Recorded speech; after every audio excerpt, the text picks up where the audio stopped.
안녕하세요. 고기 먹는 우주인입니다. 확실히 가을이 독서의 계절인 것 같아요.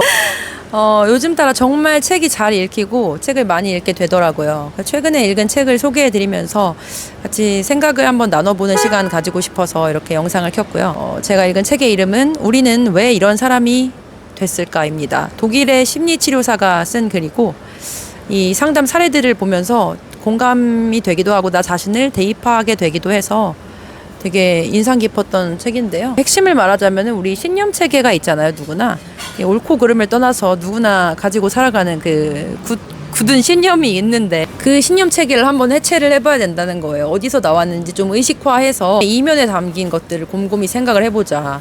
여기까지만 들으면 대체 무슨 뚱딴지 같은 소린가 싶을 수도 있어요. 근데 예를 들면 거짓말을 절대 하면 안 된다. 정직이 신념인 사람도 있고 어떤 일이든 완벽하게 해내야만 한다라는 완벽주의적인 신념을 가진 사람도 있고 절대 술을 마시면 안 된다. 이런 것들 있잖아요. 바로치고 절대라는 단어가 붙을 만한 그런 나의 가치관이 있다면 그런 게 신념체계라고 볼 수 있을 것 같은데 저 같은 경우는 어릴 때 엄마가 하도 거짓말하면 안 된다. 목에 칼이 들어와도 거짓말을 치지 말라고 해서 진짜 20대 초반까지 선의의 거짓말도 잘 못하고 살았던 것 같아요. 근데 그 신념체계는 저한테 오히려 이로운 작용을 더 많이 했던 게 저는 항상 사람들한테 저의 솔직한 모습에 대해서 칭찬을 많이 받고 자랐어요.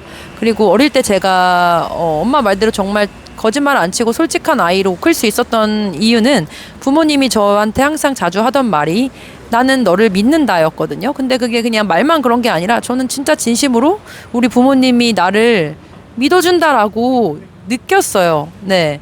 진심으로 그렇게 느꼈고 나 그 자체에 대해서 남한테 솔직하게 드러내는 것에 대해서 안전하다라고 느꼈던 것 같아요. 어렸을 때부터.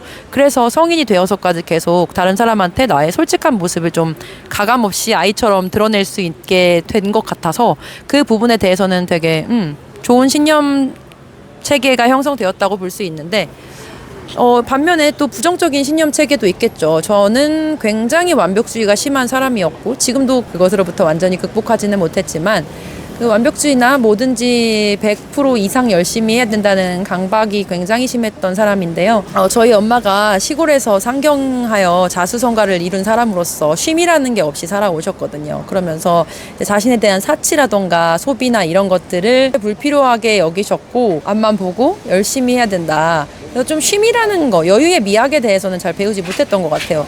제 본 기질 자체는 부모님이 어렸을 때 한량이라고 부를 정도로 굉장히 낭만과 여유를 추구하고 산 좋고 물 좋은 거 좋아하고 원래 그랬거든요. 지금도 노는 거 되게 좋아하고 그러는데 저의 이 기질과는 다르게 계속 주입된 그런 학습된 신념들 때문에 그리고 또 저는 친언니가 한 명 있는데 언니로부터 인정을 지금까지 받은 적이 한 번도 없고 그녀의 인정과 칭찬을 사실 저는 굉장히 받고 싶었나 봐요. 학생 때 보여줄 수 있는 게 뭐예요? 공부 잘하는 것밖에 없지. 그래서 내가 전교 3등하고 이럴 때만 우아하고 나를 대단하게 봐주니까 공부를 그래서 더 인정받으려고 열심히 했었던 것 같고 그래서 나는 어떤 성과를 보여야지만 가치가 있고 인정받을 수 있는 사람이구나 라는 신념 체계도 자리가 잡혔고 이건 저한테 굉장히 부정적으로 작용을 했던 적이 많은 것 같아요. 인생에서. 특히 그게 또 자기 비난 파트로까지 이어지면서 저를 끊임없이 질책하고 비난하고 또 가만히 쉬게 내버려 두지를 못하는 그런 결과를 초래했죠.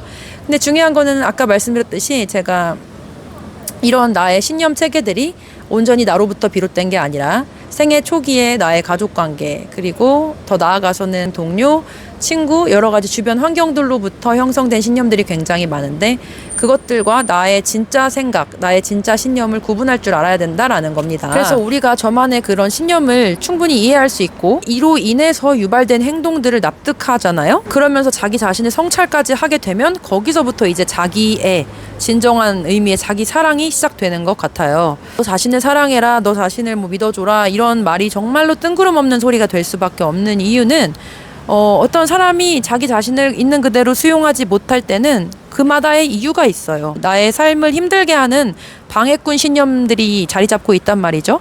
근데 그런 것들은 보통 아주 어릴 때 나에게 가장 가까운 사람이 나한테 해줬던 그 목소리가 내 내면화가 되어서 그걸 나 스스로한테 자꾸 들려주는 거거든요. 좀 심리 상담을 받아보셨거나 관심이 있는 분들은 아시는 개념일 텐데, 그 내면 아이, inner child라는 개념이 바로 우리 생애 초기 애착 관계로부터 형성된 그 무의식이 지금까지 내 안에 남아있는 거잖아요. 그때 그 어린 시절에 경험했던 것들이, 그 내면화된 것들은 정말 그때 받았던 나의 상처든 사랑이든 그런 게 모두 이 정말 뼛속 깊이 파고들어서, 이거는 내가 성인이 되어서 의식적으로 이건 아니야라고 생각하고 또 논리적으로 아니라는 걸 알면서도 계속 이해할 수 없는 행동이 나오고 그런 사고의 패턴이 자꾸 나오고, 이렇게 만드는 게 바로 그 내면 아이죠. 그래서 이 내면 아이를 어떻게 잘 다루느냐가 결국 얼마나 건강한 어른으로 성장을 하고 거듭날 수 있느냐를 좌우할 수도 있겠다라는 생각을 해보는데요. 그리고 또 제 얘기를 하나 하자면은, 저는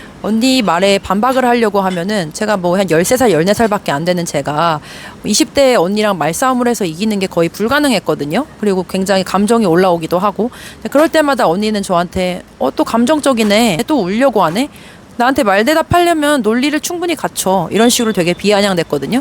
그래서 그때부터 저는 이제 다른 사람이랑 말다툼을 하려면 감정을 싹 빼고 논리로 무장해야만 하는구나, 감정적인 태도는 굉장히 유치한 거구나, 이렇게 무의식 중에 학습을 하게 돼서 성인이 되어서까지 조금 냉소적이고 다른 사람의 마음에 좀 공감을 해주지 못한다던가, 말싸움을 할 때도 너무 합리적이고 논리적인 태도, 냉소적인 태도를 취해서 남에게 아픔을 줬던 적이 있는 것 같아요.